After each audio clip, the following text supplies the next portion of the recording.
Everyone thinks that teens in our world today use alcohol, tobacco, or drugs to cope with everyday struggles. You may think they do. But they don't. Welcome to the But They Don't podcast, a podcast for teens by teens.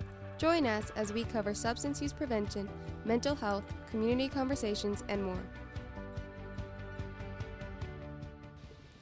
Hey guys, and welcome back to the But They Don't podcast. I'm Katie. And I'm Jayden. And I'm Ragad. And saving the best for last, I'm Haylee. Okay, so Jayden, Ragad, y'all are some of like the new youth board members. So can you guys tell us about yourself since you all have never been on the podcast? Yeah. A little bit about myself is I love to do DECA and I love to read. And the reason why I joined Youth Board was to help my community. I play basketball and I also like to read. I joined Youth Board because I want to see the difference that I'm making and I want to see the impact that I can have on people. Mm-hmm. Yeah. Right. So, Haylee, would you like to share our blunt Yeah, truth? let's just dive in, okay? So over 60% of teens that suffer with mental health also struggle with drug abuse. And this will bring us to our natural high, which we chose Katie for this episode. So what is your natural high? My natural high is definitely like my friends, the sport I play, because I play volleyball, and that has definitely like geared like my focus more towards that and like my friendships and my like relationships with my family and all that kind of stuff. And it's definitely like narrowed me away from like the drugs and stuff that's outside. Yeah, I think sports is a huge coping strategy people could use. How has your sport helped with your mental health? And do you have other coping strategies to help with mental health? Yeah, so volleyball is definitely like my main like coping strategy. Just because like if you really like sit there and like break down the sport, like you're sitting there and you're hitting like a ball as hard as you can to like make sure no one else can get it. Mm-hmm. So like that takes a lot of like my anger out, but at the same time like it can like affect your mental health. Like Jayden, like you play basketball, so like you understand like I understand the pressure that you have. The pressure that you're under. I understand. Yeah. So how do you spread awareness? I always like to talk to people, and like just kind of like express to them like you matter, like your mental health matters, and if you don't have like a good mental health or mental like mindset, you know, I think that's what I'm trying to say. What am I trying to say? That makes sense. No, yeah. Like I think everyone knows what I'm trying to say, but like if you have that good like mentality and mindset, then you're gonna grow, one, as a person, two, your mental health is gonna become way better, and also knowing that people are there for you, like the youth board has definitely helped my and mental your health. friends and family, I understand. Yeah. So after that, that's gonna take us straight into our topic. I don't know why I said it like that. Okay, anyways, so we're gonna go straight into our topic.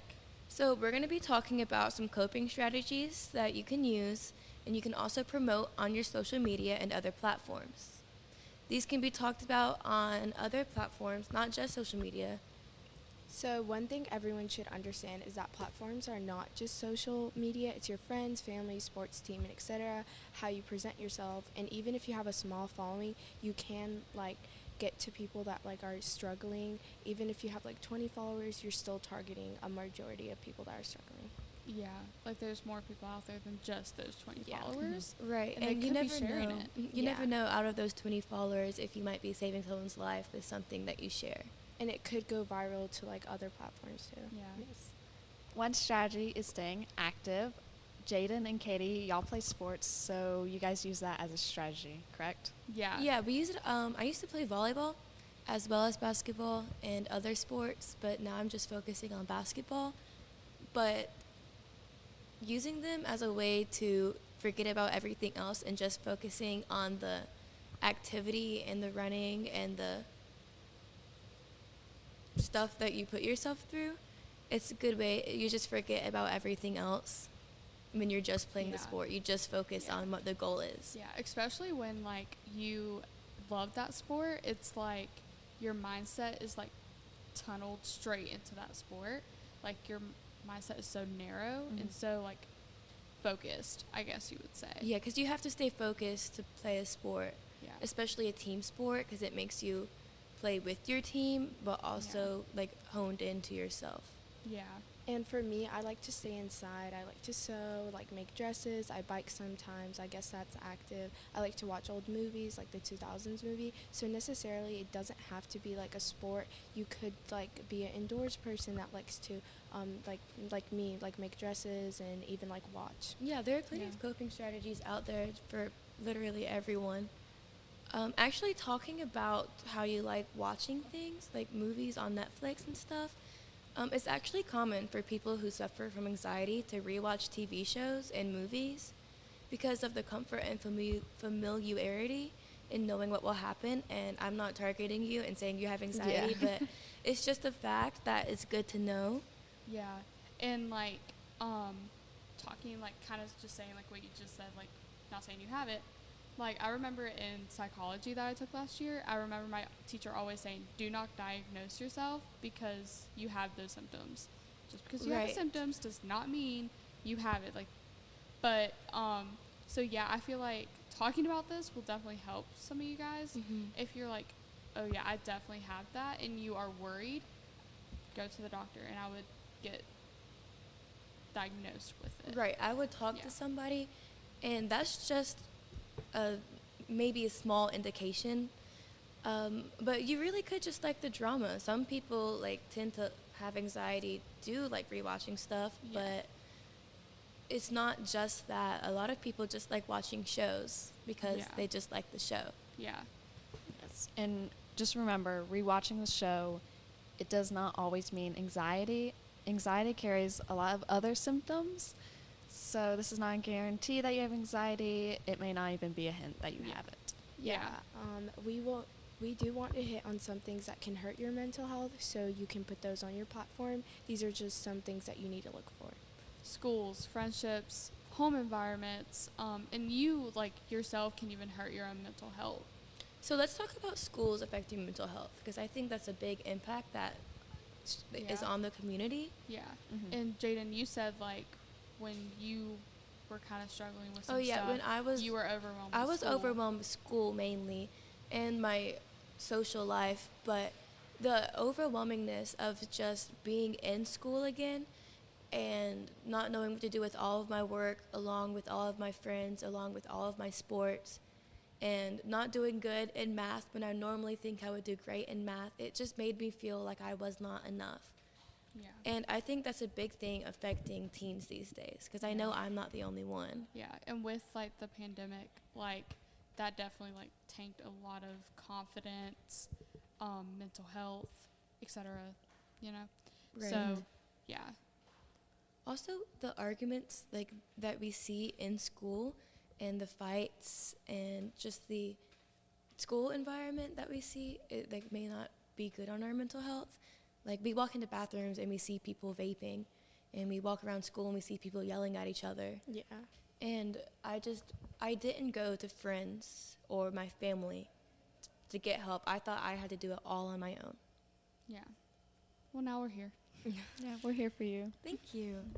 Home life is also like a big thing. And this also kind of goes back to like the reason we started this podcast. Drug abuse, alcohol abuse, etc. And also like parents, like especially like the pageant moms, you know, I'm Right. not saying all of them, Yeah. but there are some out there that set so like unrealistic expectations and standards. Yeah. Yeah. Also, sorry for interrupting. Go ahead. And that like kind of brings us into self-esteem, which we'll get to later. Right. Also, not just pageant moms, but also parents that have gifted kids, expect gifted kids to have all A's no matter how hard Yeah. the course is. Yeah. And I think that having those unrealistic expectations and standards from your parents inflict on your own Yeah. self-inflicted expectations and how Yeah. you don't think you're enough if you get one bad grade. Yeah. And like my parents have always pushed me in school, but they were never like, you have to get an A. And they didn't bribe me either with like money and stuff. They always just told me, you can do it. We want you to know that. Right. So also, I think talking about friendships, some toxic friendships can be just terrible on your mental Yeah. health. Yeah. It can like affect your mental health like greatly, like with your friends not including you and like bringing you down. A lot of people that have like long-term like friendships don't realize that they're not going to break the impact, like they're not going to break the friendship because it's been like a long friendship, but they don't realize that they're bringing them down. Yeah, and Right. like I think the longer the friendship, the more you change. So like the same person you met in kindergarten is not going to be the exact same person you're going into your senior year Right. with. And I don't think it should be an expectation that you have to be best friends with your best friend from kindergarten, because Yeah. people change in the Yeah. 12 years, Yeah, like 18 years actually, that Yeah. you know someone. yeah, my best friend since like kindergarten, me and her were so on and off. Like we stopped talking in like middle school, and we just became like best friends again in our junior year, and now we're going into our senior year. Mm-hmm. And friends So- can also help with your self-esteem and how you see yourself. Yeah. And like I said earlier, like setting unrealistic expectations. Right. What I call it the supermodel mentality. Like I feel like girls on social media, they want that like perfect body, want to be like a supermodel. Right. So that's why I call it Yeah. like the supermodel Mhm. mentality. It's probably not what it's called, but No, it's that's what I like to call it. It's Yeah. understandable. And a lot Yeah. of girls, they don't feel great about themselves, how they Right. look. And Yeah. You are beautiful just the way you are. Yes. Y'all are queens. Okay, so I think we should also talk about how to separate yourself from the toxic environment, because I know that it's hard to do, but it really will help your mental health. Yeah. Yeah.